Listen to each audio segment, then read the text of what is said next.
नमस्कार दोस्तों, मैं अंकुर उपाध्याय स्वागत करता हूं आप सभी का आपके अपने YouTube channel share market analysis में।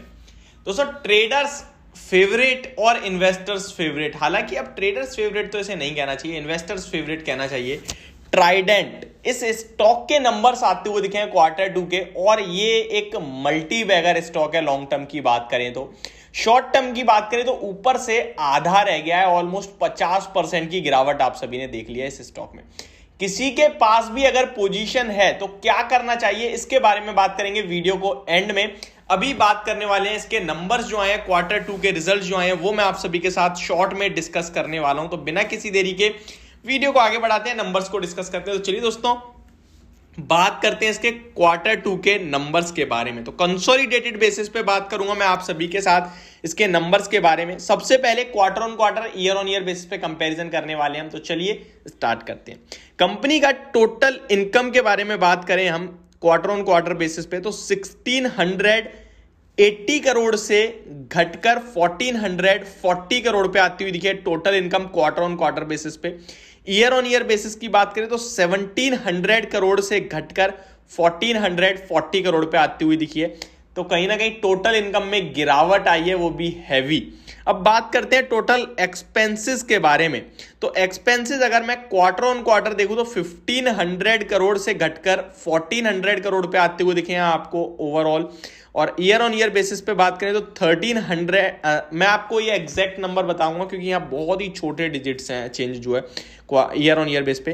तो 1308 करोड़ से घटकर 1387 करोड़ से घटकर 93 करोड़ पे एक्सपेंसेस आते हुए दिखे। तो ईयर ऑन ईयर बेसिस पे एक्सपेंसेस बढ़ते हुए दिखे हैं, क्वार्टर ऑन क्वार्टर घटते हुए दिखे हैं। वहीं टोटल इनकम मैं देख रहा हूं year on year basis and quarter on quarter basis दोनों जगह ही घटे हैं। दैट मींस नंबर्स तो कहीं ना कहीं खराब होते हुए दिख रहे हैं।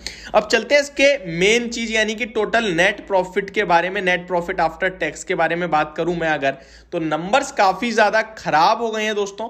अगर मैं आपके साथ शेयर करूं कंसोलिडेटेड बेसिस पे, इसका प्रॉफिट जो है अराउंड 373 लैक्स पे आता हुआ दिखा है, यानी कि बहुत ही कमजोर नंबर हो गए हैं ये। ऑलमोस्ट आप कह सकते हैं ये जो प्रॉफिट है कंपनी का इन लैक्स में कंपनी ने पेश करा है। तो मैं आपको बताऊं 373 लैक्स पे आता हुआ दिखा है 1293 लैक्स के सामने। तो 129 करोड़ जिसे हम लोग कह सकते हैं उसके सामने लगभग 37 करोड़ पे प्रॉफिट आता हुआ दिखा है। तो बहुत बड़ी गिरावट देखने को मिल रही है ये। एक्चुअल में मैं ये जो कन्वर्सन कर रहा हूं वो ठीक हो, अगर नहीं हो तो मैं आपको लैक्स में बता रहा हूं। 1293 लाख से घटकर 373 लाख पे आ गया, एक चौथाई रह गया है। यानी कि आप देखेंगे क्वार्टर ऑन क्वार्टर बेसिस पे तो बड़ी गिरावट है प्रॉफिट में। ईयर ऑन ईयर बेसिस पे बात करें तो 2345 लाख यानी ऑलमोस्ट 234 करोड़ से घटकर प्रॉफिट कंपनी का लगभग 37 करोड़ पे आ गया है।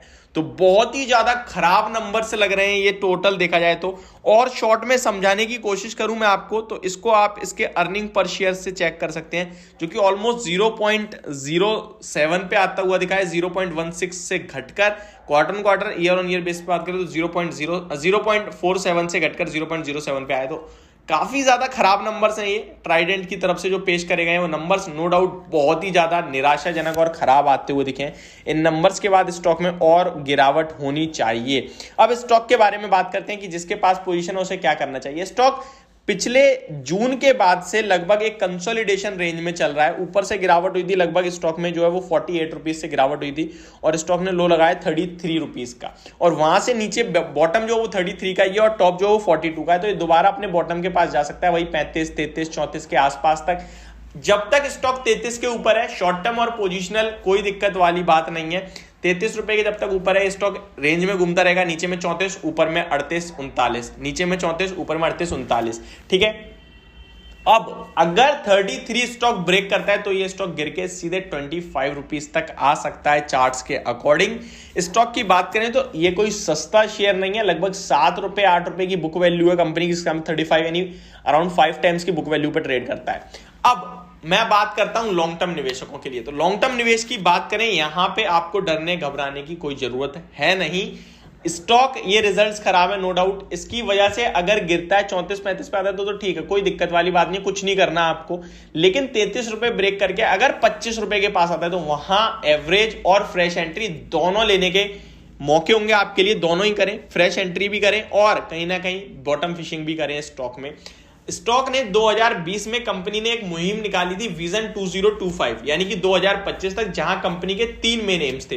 पहला अपने ब्रांड को नेशनल ब्रांड बनाना, दूसरा बिग रेवेन्यू अचीव करना। अभी अराउंड पूरे साल का रेवेन्यू इनका 7,000 करोड़ पे आया। इनका टारगेट है 2025 तक 25,000 करोड़ पे पहुंचाने का रेवेन्यू को, यानी ऑलमोस्ट 4 टाइम्स करना है, यहां से आप कह सकते हैं। लास्ट ईयर 4,500 करोड़ का रेवेन्यू क्लॉक करा, इस बार 7,000 करोड़ का, और मुझे लगता है टारगेट अचीव होंगे।